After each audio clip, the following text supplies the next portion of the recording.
अम्मा बाद अस्तगफिरुल्लाह ली व लकुम।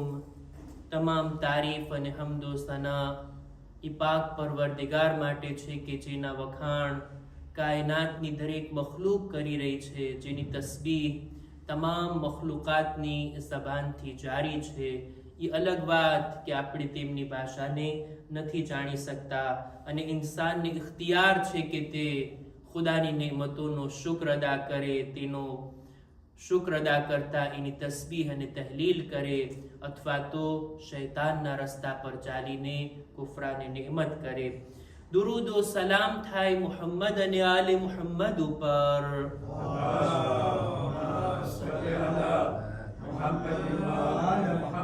કે જેમની હિદાયતથી આપણે બધા આજ દિવસ સુધી લાભ અને ફાયદો ઉઠાવી રહ્યા છીએ।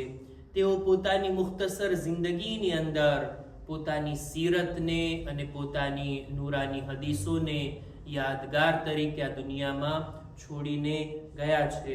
અય્યામે અઝા છે, માહે મુહર્રમના ગમનાક દિવસો ચાલી રહ્યા છે।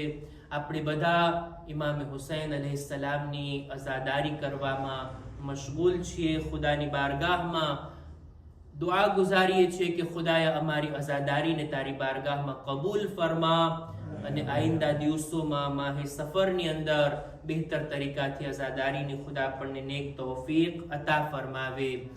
ખુતબાની શરૂઆતમાં પોતાની જાતને અને ત્યારબાદ આપ તમામ મુમિનીનને તકવા, પરહેઝગારી, ગુનાહોથી બચવા, નેક અને દીનદાર બનવાની ભલામણ કરું છું। નહજુલ બલાગા આપણા ખુતબાનો વિષય છે અને નહજુલ બલાગાનો 185માં નંબરનો ખુતબો આપણે શરૂ કર્યા હતા અને જેને લગભગ અડધા સુધી આપણે પહોંચાડી દીધા। હજી અડધો ખુતબો બાકી છે। એના એક એક પેરેગ્રાફને તમારા સમક્ષ રજૂ કરતો આવ્યો છું। દરમિયાનમાં આઝાદારીના અશરે મુહર્રમના દિવસો આવી ગયા અને આપણો આ સિલસિલો જરાક અધૂરો રહી ગયો અને આપણે ફરી પાછા એ સિલસિલાને આગળ વધારવા ચાહીએ છીએ। આપ લોકોને ધ્યાનમાં હોય તો નહજુલ બલાગાના 185માં નંબરના ખુતબામાં અમીરુલ મુમિનીન ખુદાના વખાણ કરે છે, ખુદાના વજૂદની દલીલોને પેશ કરે છે। ત્યારબાદ રસૂલ ખુદા સલ્લલ્લાહુ અલૈહિ વસલ્લમ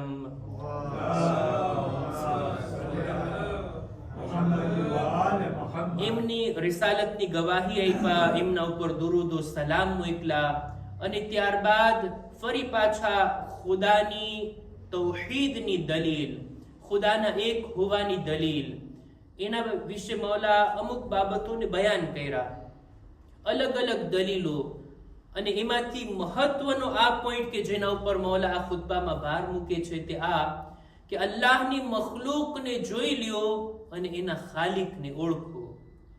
આ દુનિયાની અંદર જે જે ચીજો ઉપર નજર નાખવામાં આવે એની બનાવટ, એની અંદર રહેલી બારીકી, એની અંદર રહેલી ખૂબીઓને જોઈ આપણને એના પેદા કરનારની અઝમતનો ખ્યાલ આવે કે કેવો પાકો પાકીઝા હશે પરવરદિગાર, કેટલી બુલંદ હિકમત વાળો, કેવા ઇલ્મ અને હયાત વાળો છે એ ખુદા કે જેણે આવી મખલુકાતને પેદા કરી। અને એક મખલુક ઉપર તો મૌલા આંગળી મૂકે છે કે છે આને તમે જુઓ, અને તે છે કીડી।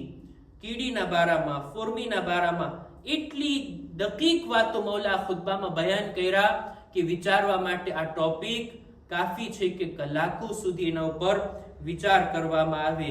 અને જ્યારે એના વિશે બયાન કર્યા ત્યારે ફરમાવે છે કે જે ખુદા આટલી નાની મખલૂકને આવા બધા અંગો આપીને ખલ્ક કરી શકે છે, આવી કુદરત, આવી તાકાત ઈ નાની એવી જાનમાં ખુદાએ રાખી છે, ઈ જ ખુદા છે કે જેણે મોટી મખલૂકને પણ પેદા કરી। ખુદાની નજરમાં નાની મખલૂક કે મોટી મખલૂક, જાડી ચીજ કે પાતળી ચીજ, વજનદાર ચીજ કે હલકી ચીજ, બધું ખુદાની નજરમાં બરાબર છે। ખુદાને એવું નથી કે હાથીને પેદા કરવા માટે વધારે જોર લગાડવું પડે અને કીડીને આસાનીથી પેદા કરી નાખે, એવું નથી। ખુદા માટે તો બધી મખલૂક એક સરખી છે। અને શા માટે આ નાની અને મોટી મખલૂક? દુનિયાની કેટલી બધી ચીજો છે કે એના ઉપર જો વિચાર કરવામાં આવે તો એ આપણને ખુદા તરફ લઈ જાય, ખુદાની ઓળખાણ ચોક્કસ કરાવે। ઇમામ 15-20 વાતોને 15-16 વાતોને ઇમામ બયાન કરે છે આ ખુતબાની અંદર.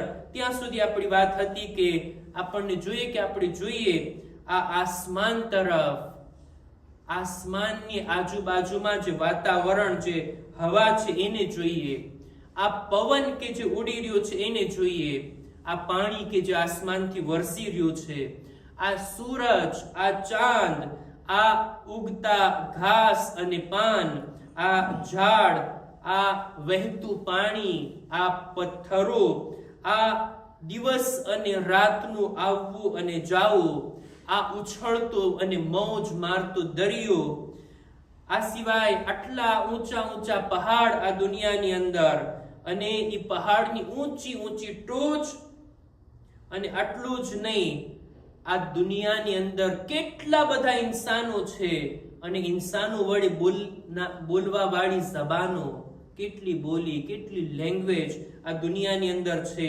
આ બધું ખુદાને ઓળખવા માટે કાફી નથી કે ખુદાએ કેવો ઇન્સાનને બનાવ્યો છે. બધા પાસે એક જ જાતના અંગો છે, એક જ જાતનું મગજ છે, બધું છે, પણ એમ છતાં કોઈ આ ભાષા બોલે છે ને કોઈ બીજી ભાષા બોલે છે.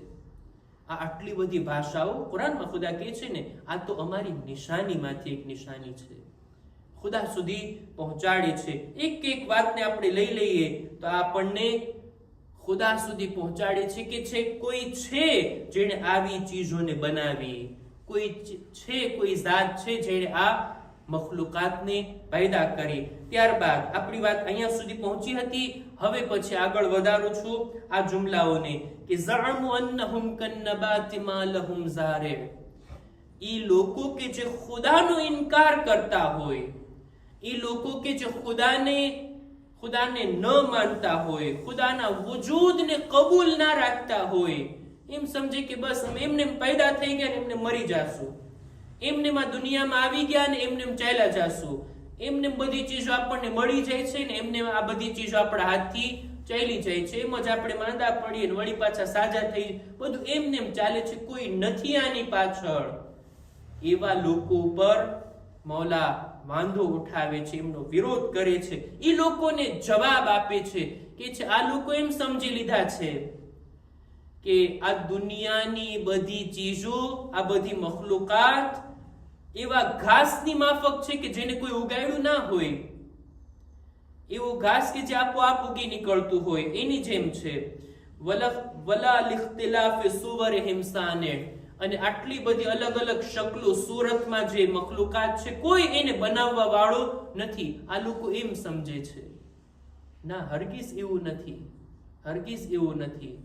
ઇમામ એ લોકોને જવાબ આપે છે કે તમે એમ સમજો છો કોઈ બાગની અંદર ઝાડ દેખાતા હોય ફૂલના, ફળના, તો કોઈ ઉગાડ્યા હોય ને એને. એક દરખ્તની લાઈનને તમે જો, લાઈનથી બધા દરખ્ત ઉગેલા હોય, બધા એક સરખા હોય, બધાને બરાબર પાણી પીરાવવામાં આવતું હોય, બધા એક સરખા ફૂલ આપતા હોય, આપણને ખ્યાલ આવી જાય કે આનું ઉગાડનાર કોઈ છે, કોઈ બરાબર રીતે એને ઉગાડ્યા છે, કોઈનું ધ્યાન રાખી રહ્યું છે, કોઈ એને પાડી રહ્યું છે અને આ મોટા થઈ રહ્યા છે ને ફળ ફૂલ આપી રહ્યા છે. પણ જ્યાં ને ત્યાં ઉગેલું જે ઝાડ હોય, જે ખડ હોય, જે ઘાસ હોય, એનું તો કોઈ ઉગાડનાર નથી. આ લોકો એમ સમજે છે કે ઈ બધા ઉગી નીકળેલા ઘાસની માફક આપણે બધા પેદા થઈ ગયા છીએ અને આપણી દુનિયામાં આવી ગયા છે. મૌલા કહે છે હરગીઝ એવું નથી, હરગીઝ એવું નથી.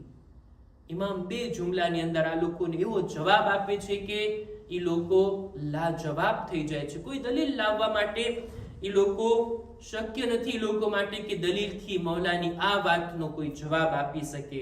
મૌલા કહે છે વલમ યલજઉ ઇલા હુજ્જતિન ફી મદ્દઉ. ઈ લોકો કે જેઓ એમ માનતા હોય કે કોઈ ખુદા નથી, ઈ લોકો પાસે કોઈ દલીલ નથી. એને આપણે કહીએ જોઈએ તું દલીલથી સાબિત કર કે ખુદા નથી, દલીલ કોઈ ઈ લોકો પાસે જોવા મળતી નથી. વલમ યલજઉ ઇલા હુજ્જતિન ફી મદ્દઉ. ઈ લોકોએ કોઈ તહકીક, તપાસ, કોઈ રિસર્ચ કરીને ઈ નતીજા સુધી પહોંચ્યા હોય કે ખુદા નથી, આવું પણ નથી. ઈ લોકો ફક્ત દાવો કરે છે.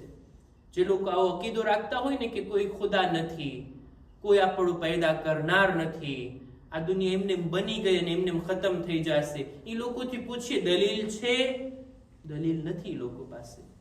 એ લોકોથી પૂછીએ શું તમે તપાસ કરી, રિસર્ચ કરી, તમે કોઈ તહેકીક કરી અને વર્ષોની રિસર્ચ બાદ તમે આ પોઈન્ટ ઉપર પહોંચ્યા છો કે કોઈ ખુદા નથી? ના, એવું પણ નથી. બસ એમને દાવો કરી નાખે છે. એમને જ્યારે કે આ બાજુ જ્યારે કે ખુદાને માનવા વાળા એ લોકો પાસે અનેક દલીલો છે કે સાબિત કરી શકે કે ખુદા છે, એક છે, એની આ સિફતો છે. આટલું જ નહીં, દુનિયાની અંદર તપાસ કરી, તહેકીક કરી, રિસર્ચ કરી અને ત્યારબાદ આ નતીજા સુધી પહોંચી શકાય કે ખુદાની ઝાત છે. દુનિયાના મોટા મોટા સાયન્ટિસ્ટ લોકો કે જેઓ લેબોરેટરીમાં પોતાના કામની જગ્યાની અંદર અનેક રિસર્ચો કરતા હોય, જમીનના નાનામાં નાના કણથી લઈ આસમાનના દૂરના સિતારાઓ સુધી, આ બધા લોકો અંતમાં તો એક વાત ઉપર સહમત થાય છે, એકમત થાય છે. આઇન્સ્ટાઈનના બારામાં જ મેં સાંભળ્યું કે પોતે આ નતીજા સુધી પહોંચે છે કે જો હું હમણાં કહી દઉં કે ખુદા છે તો પછી લોકો મારા વિશે ઘણી કિતાબો લખશે ને મારી દલીલો માંગશે ને એ બધું. મારે એ બધું નથી કેવું. હું એક જ વાત ઉપર મારી વાતને રાખવા માંગુ છું. આઇન્સ્ટાઈનના જુમલા કે છે કે દુનિયાની અંદર જેટલું ઇલ્મ આગળ વધતું જાય, સાયન્સ આગળ વધતું જાય, ફિઝિક્સ આગળ વધતું જાય, મેથેમેટિક આગળ વધતું જાય, એક એક એના નિયમો આપણને દેખાય, એક એક લુઆ, એક એક કાયદા, એ કાયદા પ્રમાણે બધા કામો થતા હોય. અને દેખીતી વાત છે, જ્યાં પણ કાયદા હોય, જ્યાં પણ નિયમ હોય, એ નિયમનું બનાવનાર પણ કોઈ હોય. આ ફિઝિક્સના કાયદા આટલા આપણને જોવા મળે છે, કાયદાનો બનાવનાર પણ કોઈ છે. સાયન્સના બધા રૂલ્સ છે, જે કાયદાઓ છે, કોઈ છે કે જેણે આ કાયદાઓને બનાવ્યા. ઈ જાતને આપણે માનીએ છીએ. બહરહાલ કહેવાય માંગુ છું કે મૌલા ફરમાવે છે ખુદાનો ઇનકાર કરવા વાળા એમની પાસે કોઈ દલીલ નથી કે રિસર્ચ કરીને કોઈ નતીજા પર નથી પહોંચ્યા, બલકે આ બાજુ દલીલો પણ છે અને રિસર્ચ અને તપાસ કર્યા બાદ, તહેકીક કર્યા બાદ આ નતીજા સુધી પણ પહોંચી શકાય કે કોઈ હસ્તી છે જેણે આ કાયનાતને બનાવી. ત્યારબાદ બે જુમલા એવા સાદગીની સાથે મૌલા બયાન કરે છે કે દરેક ઓછું ભણેલો માણસ, ગામડાનો માણસ, ઓછા વિચારવાળો માણસ, સાદો માણસ પણ આ વાતને સ્વીકારવા તૈયાર થઈ જાય. મૌલા કહે છે હલ યકૂનુ બિનાઉન મિન ગૈર બાન ઔ જિનાયતુન મિન ગૈર જાન. આનો તર્જુમો કરવો જોઈએ. ઈ પહેલા વિચાર કરીએ જોઈએ. આપણે એક ખૂબસૂરત ઇમારતમાં દાખલ થઈએ. માની લો કે તાજમહેલમાં તમે દાખલ થાવ. આવી ખૂબસૂરત ઇમારત, આવી ખૂબસૂરત એની દિવાલો, આવા દરવાજા, આવો ગુંબદ. ખબર નહીં કોઈ લોકોએ જોયું હશે, મેં હજી સુધી નથી જોયું. પણ આવી અઝીમ ઇમારત, ખૂબસૂરત ઇમારત, એવું મકાન, એવી જગ્યા કે જેની અંદર એક એક ચીજ બહુ સારી ગોઠવણની સાથે બનાવેલી છે. આ મોકા ઉપર શું કોઈ પણ અક્કલમંદ માણસ એમ કહી શકે કે કોઈએ બનાવી નથી, આ એમને બની ગઈ છે? આ બિલ્ડિંગ, આ ઇમારત એમને બની ગઈ. આમથી હવા ચાલી, ઈંટો ભેગી થઈ ગઈ, આ બાજુથી હવા ચાલી, દિવાલો બની ગઈ, માથે છાપરું આવી ગયું, બની ગયા. આવી રીતના કોઈ માની શકે આ વાતને કે કોઈ બનાવનાર વગર આ બિલ્ડિંગ ઊભી થઈ છે? કોઈ બનાવનાર વગર આવી ખૂબસૂરત અને આવી બારીકીની સાથે કોઈ ઇમારત ઊભી થઈ હોય? અને એવી જ રીતના કોઈ જગ્યાને વીરાન કરવામાં આવી હોય. અત્યારે તમે જો ખાસ એવા એક્સપર્ટ લોકો હોય કે મોટી બિલ્ડિંગ, મોટો ટાવર હોય ને, એને કેવી રીતના પછાડી દેવો, કેવી રીતના એને ડિમોલિશ કરવો, કેવી રીતના એને ખતમ કરવો કે આજુબાજુના બિલ્ડિંગોને કઈ નુકસાન ના પહોંચે, એની સ્પેશિયાલિટી હોય ને. એવા ખાસ પ્રોફેશનલ માણસો હોય કે જે આ રીતના બિલ્ડિંગને તોડી પાડવાની મહારત રાખતા હોય.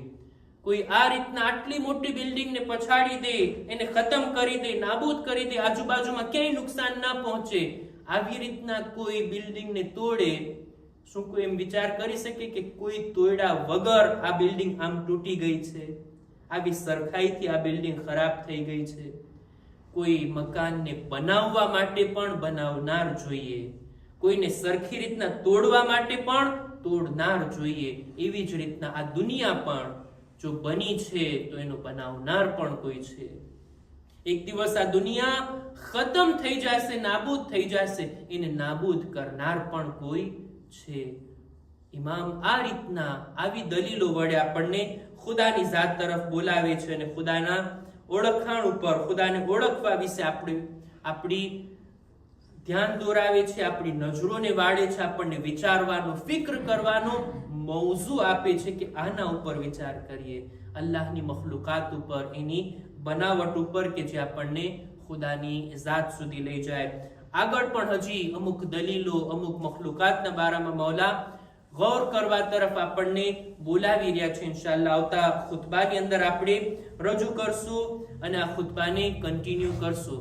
અહેકામ અને મસાઇલની અંદર આજે ચાહું છું કે એ મસાઇલને બયાન કરું કે જે સામાન્ય રીતે બધાને લાગુ પડતા હોય, અને તે આ કે એહતિયાત વાજિબની રૂએ મર્દ માટે જરૂરી છે કે સુબહની નમાઝ, મગરિબની અને ઈશાની નમાઝમાં અલ્હમ્દનો સૂરો અને બીજો સૂરો બુલંદ અવાજથી પડે, બુલંદ અવાજથી, અને ઝુહર અને અસરની અંદર અલ્હમ્દનો સૂરો અને બીજો સૂરો ધીમી અવાજે પડે. ફક્ત બિસ્મિલ્લાહ બુલંદ અવાજથી, સૂરાની તિલાવત ધીમી અવાજથી. આ મર્દો માટે વાજિબ છે કે આ રીતના કરે. ક્યારેક જોવામાં આવતું હોય કે સુબહની નમાઝ ઘરે ઉઠીને કોઈ ફુરાદા પડે છે, ધીમે ધીમે પડતા હોય. ના, એ સહી નથી, બલકે બુલંદ અવાજથી અલ્હમ્દનો સૂરો, ઇન્ના અંઝલનાનો સૂરો, બીજી રકાતમાં અલ્હમ્દનો સૂરો અને કુલ હુવલ્લાહનો સૂરો બુલંદ અવાજથી પડવામાં આવે. મગરિબ ઈશામાં પણ એવી જ રીતના, એમાં પણ બુલંદ અવાજથી પડવામાં આવે.